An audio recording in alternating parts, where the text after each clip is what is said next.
Beauty strategy का part 4। तो part 4 की स्टार्टिंग में हम देखते हैं कि महाराज से उनका नौकर जो होता है वो कह रहा होता है कि देखिए आप कॉन्सर्ट हुआंग से लड़ाई नहीं कर सकते, क्योंकि अगर आप उनसे लड़ाई कर रहे हैं और लेडी लिंग का साथ दे रहे हैं तो ये आपके लिए मुश्किलात हो जाएंगे। तो महाराज कहते हैं कि देखो तुम एक काम करो, इतना ज़्यादा प्रचार कर दो कि मैं लेडी लिंग को कॉन्सर्ट बनाने में कामयाब हो जाऊँ, उनको मतलब लेडी हुआंग की जगह देने में, और साथ ही मैं उसे कोई तोहफा नहीं देने वाला हूँ बल्कि उसका एक परीक्षा लेने वाला हूँ। इन सब के मामलों में तुम आगे बढ़ो। और वो अपने मन में कहते हैं कि लेडी लिंग उम्मीद है कि आप इस बार अपने परीक्षा में आगे की सीन में हम देखते हैं कि जब लेडी लिंग को ये मौका दिया गया होता है मतलब लेडी हुआंग के द्वारा, तो यहाँ पे जो लेडी लिंग की नौकरानियां होती हैं वो कहती हैं कि राजकुमारी मतलब लेडी लिंग आप एक बार हम लोगों के बारे में सोचिए, आप उस तुच्छ नौकरानी के लिए अपना जो वर्चस्व है, आप जो कॉन्सर्ट बनने जा रही हैं उस राजगद्दी को मत छोड़िए प्लीज। आपके अंदर अगर आपके अंडर में सत्ता नहीं होगी तो हम लोग किसी भी लायक नहीं। आप हम सभी के बारे में सोचिए, अपने बारे में सोचिए। लेडी लिंग कहती हैं लेडी हुआंग की नौकरानी से कि ठीक है, लेडी हुआंग से जाकर कहो कि वो मेरी छोटी नौकरानी को छोड़ दें और मैं ये राजगद्दी और सत्ता छोड़ दूंगी। जिसके बाद से वो जो नौकरानी होती है मुस्कुराती हुई वहां से चली जाती है। आगे लेडी लिंग अपने कमरे में बैठी होती है तो जो नौकरानियां होती है वो गुस्से में आती है और कहती है कि लेडी लिंग आखिर तुम क्या करना चाहती हो? तुमने लेडी कॉन्सर्ट का जो वो है वो छोड़ दिया, सत्ता छोड़ दिया, अब तुम क्या करना चाहती हो? क्या कर लोगी तुम? तुम्हें क्या किसी की चिंता नहीं है? तुम उस छोटी सी बेकार सी नौकरानी के लिए तुमने हम सबका जीवन दाव पे लगा दिया। तो यहाँ पे लेडी लिंग कहती है कि तुम लोग क्या बकवास कर रही हो? तुम लोग मेरी नौकरानी हो, तुम लोग के पास क्या हृदय नहीं है? उस छोटी बच्ची के पास क्या जान नहीं है? तो उसकी नौकरानी कहती है कि जान, उस छोटी सी बच्ची का जान बचाने के लिए तुमने अपनी और हम सबकी जान जोखिम में डाली। तुम्हें पता है क्या हुआ? जो लेडी हुआंग है वो अब कॉन्सर्ट बन गई है और अब वो क्या करेंगी? तुमसे बदला लेने के लिए नहीं आएंगी, तुम्हें मारने के लिए। तो क्या तुम्हारी जान बचाने के लिए हम लोग अपनी जान दे दे? क्या हमारा परिवार नहीं है? बाहर हमारा भी परिवार है जिसका हमें पेट पालना पड़ता है, हमें अपने परिवारों को चलाना पड़ता है। तो क्या तुम्हारे लिए हम अपनी जान दे दें? यहाँ पे अब सभी लोग मर जाए तो हमारे परिवारों का ख्याल कौन रखेगा? तो यहाँ पे लेडी लिंग को बात समझ में आती है तो वो आके खड़ी हो जाती है। जब खड़ी होती है तो मेरी नौकरानी जो होती है सभी लोग बैठ जाती है घुटनों को बल। जिसके बाद से लेडी लिंग जो होती है ना वो कहती है कि अब मुझे तुम लोगों की बात समझ में आ गई है, तुम लोग चिंता मत करो, मैं सब कुछ ठीक कर दूंगी। मैं उस छोटी नौकरानी को बचाऊंगी, तुम लोगों को बचाऊंगी, अपनी जान को भी बचाऊंगी और मैं सत्ता भी हासिल कर लूंगी। जिसके बाद से नौकरानियां सोचने लगती हैं कि आखिर लेडी लिंग ऐसा करेंगी कैसे। लेडी लिंग महाराज के पास आती है और घुटनों के बल बैठ के कहती है कि महाराज प्लीज मेरी छोटी नौकरानी को बचा लीजिए। लेडी हुआंग ने उसे किडनैप कर लिया है और वो चाहती हैं कि मैं लेडी कॉन्सर्ट का सीट छोड़ दूं। प्लीज मेरी मदद कीजिए, अगर आप नहीं करेंगे तो कौन करेगा? मैंने कुछ समय के लिए ये चीज टाल तो दिया है लेकिन मैं बहुत ही ज्यादा चिंतित हूँ, मैं उसे खो नहीं सकती। जब मैं एक नौकरानी थी, जब मैं एक गुलाम थी तो वो मेरी अच्छी दोस्त थी, मैं उसे ऐसे नहीं छोड़ सकती। महाराज कहते हैं कि तुम समझो, तुम्हें उसे छोड़ना होगा। हालांकि सत्ता पाने के लिए लोगों को अपने भाई बहन सब कुछ सारे रिश्ते नाते तोड़ने पड़ते हैं। लेडी लिंग कहती है कि महाराज ये होता होगा लेकिन मैं नहीं कर सकती, मैं आपसे वादा करती हूँ, और अपने कपड़े खोलने लगती। कहती है कि महाराज आप मेरे साथ चाहे जो चाहे वो कर सकते हैं, आप मुझसे प्यार करें, मुझे चीर दे फाड़ दे, मुझे कोई फर्क नहीं पड़ता, उस नौकरानी को प्लीज बचा लीजिए। महाराज कहते हैं देखो मेरे पास सत्ता की इतनी ज्यादा शक्ति नहीं कि मैं जाके लेडी हुआंग से भिड़ जाऊं। लेडी हुआंग की जो नौकरानियां हैं वो उनकी रक्षा करती हैं और वो कुछ सैनिक भी हैं और बहुत सारे सैनिक उनके अंडर में भी है, तो मैं तुम्हारे लिए ये काम नहीं कर सकता। लेडी लिंग कहती है कि महाराज आप ऐसे कैसे कह सकते हैं? महाराज कहते हैं ऐसा ही होता है महल में सत्ता पाने के लिए लोग अपने भाई बहन, अपने परिवार, अपने यहाँ तक कि अपने घनिष्ठ मित्रों को सबको खो देते हैं और महाराज अपनी यादों को याद करते हैं। जिसके बाद से लेडी लिंग जो होती है कहती है कि महाराज ऐसा आप करते होंगे लेकिन मैं नहीं कर सकती, और पीछे मुड़ जाती है। कहती है मैं उस छोटी नौकरानी को बचाने जरूर जाऊंगी, चाहे मेरे पास सत्ता ना हो, लेकिन मैं अपने दोस्तों को, अपने करीबी लोगों को इस सत्ता के लिए नहीं छोड़ सकती। लेडी लिंग जाते जाते कहती है और हाँ महाराज, अगर मैं लेडी हुआंग के चैम्बर से वापस जिंदा ना लौटी तो कृपया मेरे अंडर में काम कर रहे नौकरानियों की रक्षा आप कीजिएगा, क्योंकि वो सब ऐसी नौकरानियां हैं जिनकी जिंदगी के लिए मैं लड़ सकती हूँ। मैं उन सभी के लिए लेडी हुआंग से भी भिड़ सकती हूँ। और वहां से जाने लगती है। महाराज सोचते हैं कि लेडी लिंग शायद तुम सत्ता छोड़ सकती हो अपने करीबी लोगों को बचाने के लिए, लेकिन मैं तुम्हारी तरह मूर्खता नहीं कर सकता। माफ करना, मैं तुम्हारा साथ नहीं दे सकता क्योंकि मेरे पास सत्ता की इतनी ज्यादा शक्ति नहीं है कि मैं तुम्हारी इसमें मदद करूँ। आगे की सीन में हम देखते हैं कि छोटी नौकरानी को बहुत ही ज्यादा प्रताड़ित किया जा रहा था, उसकी उंगलियां तोड़ दी गई होती हैं। यहाँ पे जो लेडी हुआंग होती है वो कहती है कि बस करो और उस छोटी नौकरानी से कहती है कि देखो तुम्हारी रानी को तो तुम्हारी फिक्र ही नहीं है, लेडी लिंग अभी तक रुकी नहीं है और वो अभी भी कॉन्सर्ट बनने के लिए तैयार है। तो बताओ तुम, चलो अब उसका कुछ राज ही बता दो, ऐसा लगता है उसे तो तुम्हारी चिंता है नहीं, वरना मैं तुम्हें जान से मार डालूंगी। तभी यहाँ पे लेडी लिंग वापस आ जाती हैं और कहती है कि रुको। जिसके बाद से हम देखते हैं कि लेडी हुआंग कहती है तो तुम आ गई बचाने के लिए? वो कहती है नहीं, मैं यहाँ इसे बचाने के लिए नहीं आई हूँ बल्कि मैं इसका शव यानी इसकी लाश लेने के लिए आई हूँ। लेडी हुआंग कहती है ये क्या कह रही हो? वो कहती है कि हाँ, मैं अच्छे से जानती हूँ कि इसकी मौत हो जाएगी, तो वैसे ये मुझसे बहुत ही ज़्यादा प्यार करती थी, इसीलिए मैंने समारोह को थोड़ी समय के लिए स्थगित कर दिया है। समारोह तो होगा लेकिन मैं इसका लाश ले जाने के बाद, क्रियाक्रम करने के बाद, उसके बाद से लिंग जो छोटी नौकरानी होती है किंगटी, वो कहती है कि राजकुमारी आप ऐसे कैसे कह सकती हैं, रानी आप ऐसे कैसे कह सकती हैं? तो यहाँ पे लिंग जी कहती है कि कुछ नहीं, तुम्हें तो मरना ही होगा, और लेडी लिंग ले जाके उसके मुंह में जहर जहर डाल देती है और कहती है कि मरो। और कहती हैं कि देखो यहाँ पे नरम दिल होना ना सबसे बड़ी शक्तिहीनता है। अगर मुझ में शक्ति नहीं है, मुझ में शक्ति है तो मैं नरम दिल नहीं हो सकती। और उसको जहर पिला देती है, क्योंकि मृत्यु हो जाती है, मतलब वहीं पे बेहोश हो जाती है या मर जाती है। जब वो मर जाती है तो लेडी लिंग होती है वो जाती है उसकी आंखों को मूंदती हैं और कहती हैं कि महारानी हुआंग, अब मुझे इसे यहाँ से ले जाने दीजिए, इसकी लाश को, ताकि इसका क्रियाक्रम हो सके। तो यहाँ पे जो लेडी कंसर्ट होती हैं, यानी जो हुआंग होती हैं, वो कहती है अच्छा तो तुम इसकी लाश को छीन कर ले जाना चाहती हो, है ना। और अपने सैनिकों को आदेश देती है। तो इसके सैनिक जो होते हैं वो लिंगजी को चारों तरफ से घेर लेते हैं। आगे का सीन में हम देखते हैं महाराज को, जो कि उनका नौकर बताता है कि लिंगजी यहाँ से जाते जाते कुछ लेकर गई हैं। तो महाराज कहते हैं क्या? वो कहता है कि एक ऐसा जहर जो कि असर तो पहले करता है लेकिन धीरे धीरे करके मृत्यु हो गई होती है। महाराज कहते हैं कि वो अपने आप को बहुत ही ज्यादा समझदार समझती है और उस छोटी लड़की को बचाने के लिए चली गई। जिसके बाद से वो नौकर बताता है कि हालांकि उसका असर धीरे धीरे करता है लेकिन बहुत जल्दी इसकी मृत्यु हो जाती है, मतलब असर बहुत तेजी से करता है। जिसके बाद से महाराज कहते हैं तो वो अपने काम में कामयाब कैसे होगी, मतलब वो फंसेगी जरूर वहाँ पे। आगे जो लेडी हुआंग होती हैं वो लेडी लिंग को परेशान कर रही होती है और कहती है कि इस नौकरानी को छोड़ दो। तुम्हें क्या लगता है कि तुम इसकी लाश लेकर यहाँ से चली जाओगी? कभी नहीं। यहाँ पे जो लेडी लिंग होती है वो कहती है कि अब मुझे लाश तो ले जाने दो, मुझे उसका क्रियाक्रम करने दो, ऐसा क्यों कर रही हो? लेडी हुआंग कहती है बिल्कुल नहीं, मैं इसकी लाश के टुकड़े टुकड़े करूंगी और पूरे हरम में सबको दिखाऊंगी कि कौन मेरे आगे बढ़ने की कोशिश कर सकता है, मेरे ऊपर जो भी निकलने की कोशिश करेगा उसका यही हालत होगा, ये चीज मैं सबको दिखाऊंगी।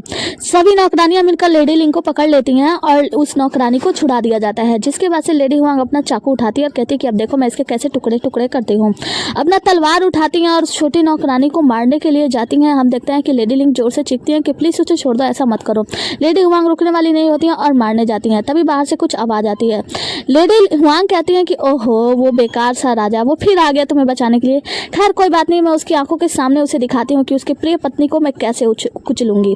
तभी यहाँ पे कोई यूं जाता है, वो कहता है कि महामहिम हुआन आप किसे कुचलने वाली हैं। जिसके बाद से वो देखता है और कहता है कि आप मानव कबीले के लोगों के प्रति कोई भी दया नहीं दिखाती है ना। उसके बाद से कहती हैं कि ये महामहिम यानी महारानी का एक आदेश है। सभी लोग घुटनों के बल बैठ जाते हैं सुनने के लिए। यूं आदेश सुनाता है और कहता है कि महामहिम हुआन आप जब से यहाँ पे मतलब कॉन्सर्ट बन के आई हैं तब से आप मानव कबीले के लोगों को कुछ भी नहीं समझती, उन्हें तुच्छ समझती हैं और उन्हें बहुत ही ज़्यादा प्रताड़ित करती हैं। साथ ही मानव कबीले की नौकरानियों को परेशान करती हैं, रानियों को परेशान करती हैं, महाराज की पत्नियों को परेशान करती हैं। इसीलिए महामहिम के तरफ से ये आदेश है कि आपको 1 महीना के लिए मंडप से यानी आपके कमरे से बाहर रखा जाएगा। और अगर आप आदेश का मान नहीं रखती हैं तो महामहिम इस बात का भी ये बात भी कही है कि वो जल्द ही आपको कॉन्सर्ट के सीट से भी उतार से फेंकेंगी, मतलब आपको यहाँ पे रानी भी नहीं रहने देंगे। तो यहाँ पे जो कॉन्सर्ट हुआन होती है वो कहती है कि ऐसा कैसे हो सकता है, जो महारानी है वो तो न्याय करती है ना, तो वो मुझे ऐसे कैसे वो मतलब हरम के कामों में दखल अंदाजी नहीं कर सकती। तो यहाँ पे जो यूंच होता है वो कहता है कि वो दखल अंदाजी कर सकती हैं, जो महारानी है ना वो कुछ भी कर सकती हैं। अभी आप समझी कहाँ है, अब आप आदेश आगे हम देखते हैं कि लेडी लिंग जो होती हैं वो अपने शक्तियों से उस छोटी नौकरानी को जिंदा करने की यानी होश में लाने की कोशिश कर रही होती है। लेकिन छोटी नौकरानी होश में नहीं आ रही होती है। तो वो कहती है कि क्या प्लीज होश में आ जाओ, मैं तुम्हें ढेर सारी मिठाइयाँ दूंगी, प्लीज उठ जाओ। और यहाँ नौकरानी उठने का तो नाम ही नहीं रही होती क्योंकि वो तो बेहोश है। वो उसे बार बार जगाने की कोशिश करती है, कहती है कि माफ़ करना, मैंने सोचा था कि मैं जब तुम्हें महल से बाहर भेज दूंगी तो मैं इस तरीके से तुम्हें सुरक्षित रह पाऊंगी, लेकिन ये मेरी गलती है, मुझे माफ़ कर दो, सॉरी। जिसके बाद से हम देखते हैं कि किंग को होश आता है। तो वो होश में आते ही कहती है कि लिंगजी महारानी मैंने कुछ भी नहीं किया, मैंने आपके प्रति कुछ भी वहाँ पे नहीं बोला, मैंने आपके साथ धोखा नहीं किया। जो लिंगजी होती है वो कहती है कि मुझे पता है किंग कि तुमने कुछ भी ऐसा गलत नहीं किया है और मैं तुम्हारे साथ हूँ, तुम्हें कुछ भी नहीं होगा। तब उसका दरवाजा खटखटाता है और कोई अंदर आता है। वो कहती है कि अंदर आ जाओ। नौकरानी अंदर आती है तो बताती है कि जल्दी चलिए, महाराज ने महारानी से आपके लिए लड़ाई की है, महारानी ने जो कुछ भी किया महाराज ने नहीं माना और वो खंडन कर रहे हैं महारानी की बातों का आपके लिए। लेडी लिंग तुरंत वहां से दौड़ते हुए महाराज की तरफ जाने लगती है, गिरते पड़ते हैं और ये याद करते हुए कि नौकरानी ने बताया था कि महाराज लेडी लिंग के वजह से ही घुटनों के बल बैठे हैं। वो जो आदेश लेडी हुआंग के पास गया था वो महाराज ने ही मांगी थी महारानी से, जिसकी वजह से उन्हें घुटनों में बैठाया गया है और बर्फबारी हो रही है, उनकी हालत बहुत ही ज्यादा खराब हो सकती है। लेडी लिंग जी दौड़ते हुए आती हैं महाराज के पास और उनको देखती हैं और फिर वहीं पे घुटनों के बल बैठ जाती हैं। जिसके बाद से वो कहती हैं कि आपने तो मुझे अस्वीकार कर दिया था, तो आपने ये सब करने की क्यों ठानी, आपने ये सब क्यों किया। तो महाराज कहते हैं कि 6 साल पहले की वो बात बताते हैं, जहाँ पे देखते हैं कि जो महारानी थी ना, इनकी सौतेली माँ, उन्होंने इन्हें तलवार देते हुए कहा था कि जब तुम सिंहासन पर बैठे होगे तो तुम्हारे दुश्मन बन जाएंगे, तुम्हारे चाचा दादा ये सभी लोग, तो तुम या तो इन सभी को मार डालो या तो खुद की जान ले लो, तो तुम इन दोनों में से कोई कुछ कर दो। और वहाँ पे तलवार देकर चली जाती हैं। जिसके बाद से इनके चाचा लोग खुद आकर उनके तलवार में अपना पेट घुसा देते थे और कहते थे कि हमें मार डालो, तुम्हें यहाँ पे राजा बन के रहना है। तो यहाँ पे जो राजा थे ये याद करते हुए, एम्पायर याद करते हुए बताते हैं कि तुम बहुत बड़ी मूर्ख हो। 6 साल पहले अगर मैंने अपने बात पे अमल किया होता और मैंने उन सबकी जान जान बचा ली होती, अपने अपनों की रक्षा की होती, तो शायद मैं आज इस जगह पे ना होता। और मैं तुम्हारी मूर्खता पे खड़ा उतरना चाहता हूँ, मैं तुम्हारी तरह बनना चाहता हूँ। जिसके बाद से हम याद करते हैं कि लिंगजी ने इनसे कहा था कि अगर हम सभी अपनों को मार देंगे सत्ता के लिए, तो आखिरी समय में हमारे साथ कौन खड़ा होगा? कोई हमारे साथ खड़ा होने के लिए ही नहीं रहेगा, क्योंकि हम तो सबको मार चुके हैं सत्ता के लिए। जिसके बाद से जो लिंगजी होती है ना, वो महाराज से कहती है कि आज से और अभी से मैं हमेशा आपके साथ कंधा से कंधा मिलाकर चलूंगी। और जो महाराज होते हैं एम्पायर, उनका हाथ पकड़ लेती है। दोनों एक दूसरे का हाथ पकड़ के एक दूसरे की आंखों में देखते हैं और मुस्कुराते हैं। हम महारानी के नौकर को देखते हैं, जो कि जाकर महारानी को बताता है कि मैंने पता कर लिया है कि लेडी लिंग जो है वो मानव कबीले से ही है। 6 साल पहले जब महल में बहुत सारी ये दासियों की मौत हो गई थी, उसी बीच उन्हें किसी और सीमा से गोद लिया गया था। तो यहाँ पे महारानी कहती है कि मुझे विश्वास नहीं था कि महाराज जो है वो मामूली सी दासी के लिए इतना कुछ करेंगे, घुटने टेक देंगे मेरे सामने। तो यहाँ पे जो यंज होता है वो कहता है कि महारानी, मुझे ऐसा लगता है कि महाराज सच में लेडी लिंग को बहुत ज्यादा पसंद करते हैं। तो महारानी कहती है करने दो, अगर उस तुच्छ दासी के लिए ये सब कर रहा है तो वैसे ये तो हमारे लिए अच्छा है, क्योंकि हमारे हाथ उसका एक अच्छा सा कमजोरी लग गया है। अब जाकर उसे कह दो कि वो खड़ा हो सकता है, जाकर उन लोगों को खबर भिजवा दो कि महाराज जो है वो उठ सकते हैं अपने घुटनों के बल से और जा सकते हैं यहाँ से। और मुस्कुराती हैं। आगे लेडी लिंग जो होती है ना, वो महाराज के घुटनों पे दवाई लगा रही होती है, कह रही होती है कि महाराज आपने मेरे लिए इतना कुछ कर दिया, मेरे नरम होने के कारण आपको इतना कुछ भोगना पड़ा। महाराज कहते हैं कि ऐसी कोई बात नहीं है, देखो मैं इतना ज्यादा नरम नहीं हूँ, मैं बहुत ही ज्यादा कड़क हूँ। तो महाराज कहते हैं कि लेडी लिंग कहती है कि हाँ महाराज, मुझे पता है आप बहुत नरम है, आप दिल से तो बहुत ज्यादा नरम है, बस आप अपने नरमी वाला साइड किसी को दिखाते नहीं है। महाराज कहते हैं मुझे नहीं पता था कि किसी की जिंदगी बचाकर इतना ज्यादा अच्छा लग सकता है। अगर उस वक्त मैंने ये सब कुछ किया होता तो अपने चाचा दादा सबको साथ बचा लेता और मैं इतने बुरे गिल्ट में ना रहता। जिसके बाद से जो लेडी लिंग, महाराज कहते हैं कि तुम कल की बात मत भूलना। तो लेडी लिंग कहती हैं कि महाराज मुझे याद है, मैं आपके साथ कंधा से कंधा मिलाकर चलूंगी और आपके लिए कुछ भी करूंगी। जिसके बाद से हम महाराज को देखते हैं, जो कि अपनी माँ के साथ फल वल लेकर आए होते हैं उनके पास, और उन्हें रखने के बाद अपनी माँ के फोटो से जाकर बात करते हैं और कहते हैं कि माँ, मुझे नहीं लगता जिस लड़की ने आपको मारा है वो अच्छी है या नहीं, लेकिन मेरा दिल कहता है कि मुझे उस पर भरोसा करना चाहिए। माँ एक संकेत दो, क्या मुझे उस लड़की पर भरोसा करना चाहिए या नहीं?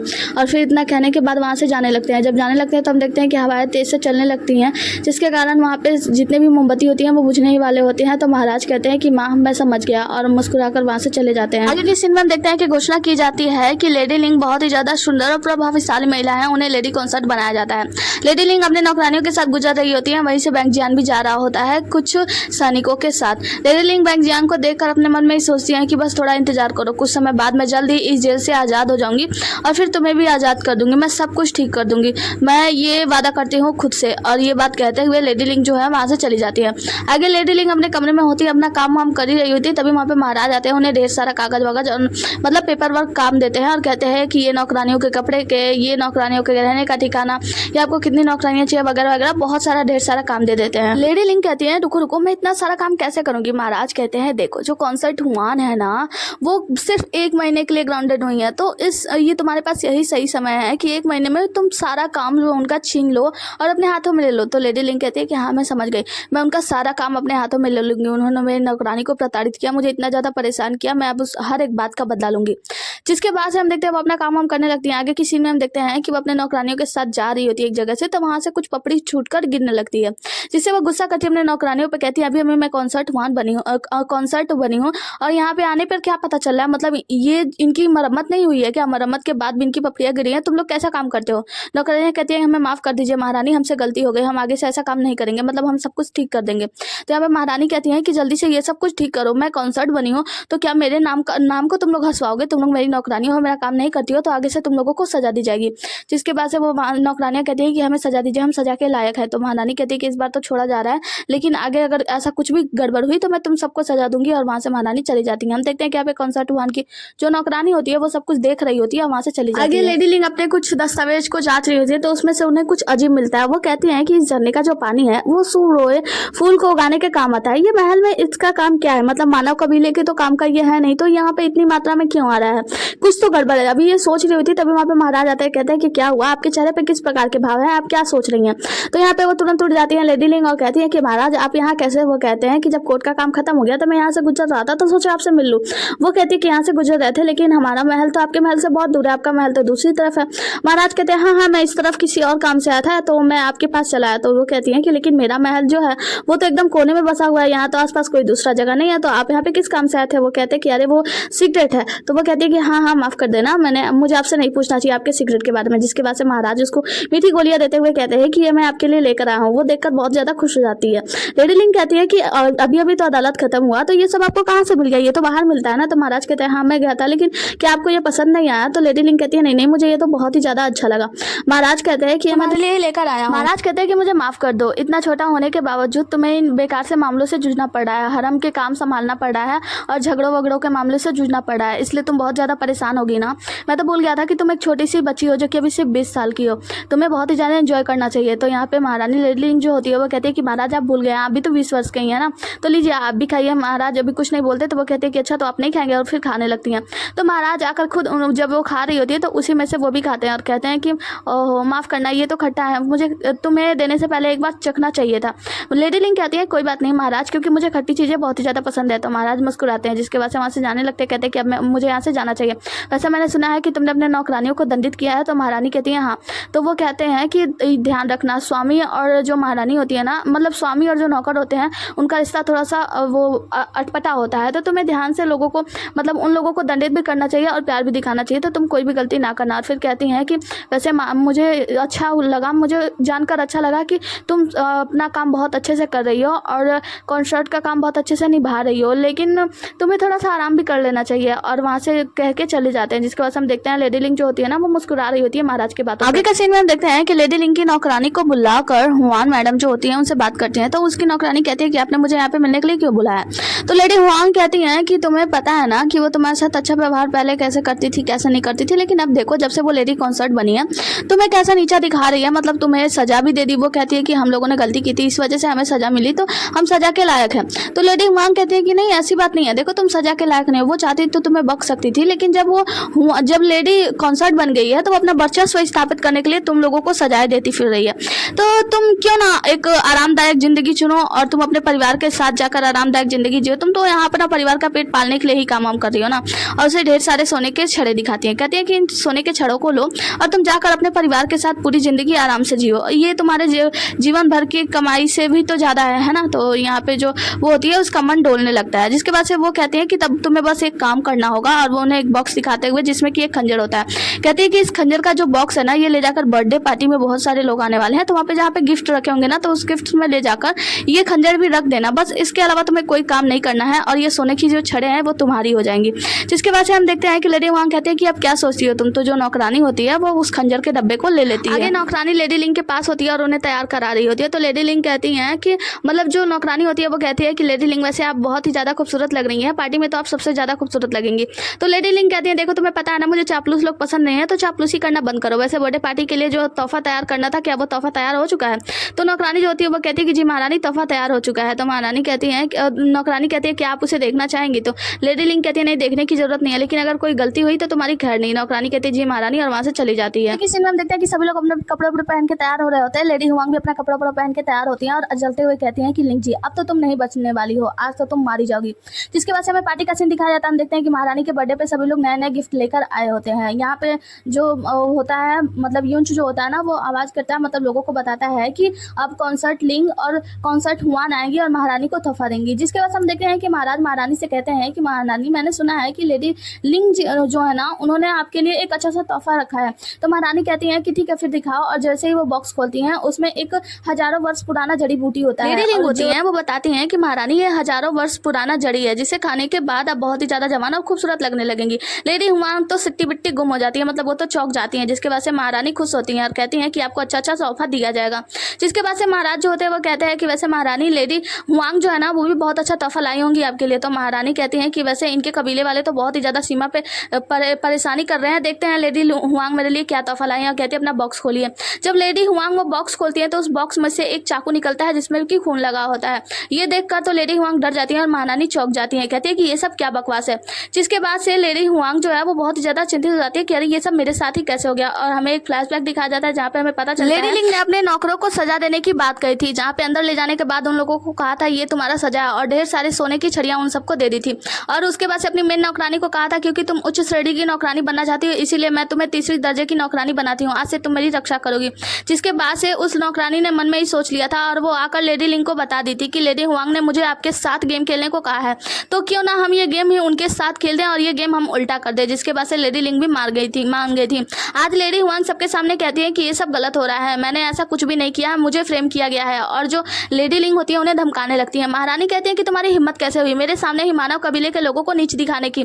तो यहाँ पे जो लेडी लिंग होती है, लेडी हुआंग होती है, वो कहती है कि महारानी ये सब मेरे साथ गेम खेला गया है, मैंने इनकी नौकरानी के साथ मिलकर मतलब अपनी बातें बकने लगती हैं। जिसके बाद से महारानी कहती हैं कि तुम्हारी हिम्मत कैसे हुई मेरे सामने ये सब कहने की, तुम मेरे सामने ही मानव कबीले के लोगों को इतना ज़्यादा नीचा दिखा रही हो। उसके बाद से कहती हैं कि मैं तुम्हें तुम्हारे कॉन्सर्ट के पद से अभी नीचे गिराती हूँ और नौकरों से मतलब सैनिकों से कहती है कि इन्हें पकड़कर ले जाकर इनके महल में बंद कर दिया जाए।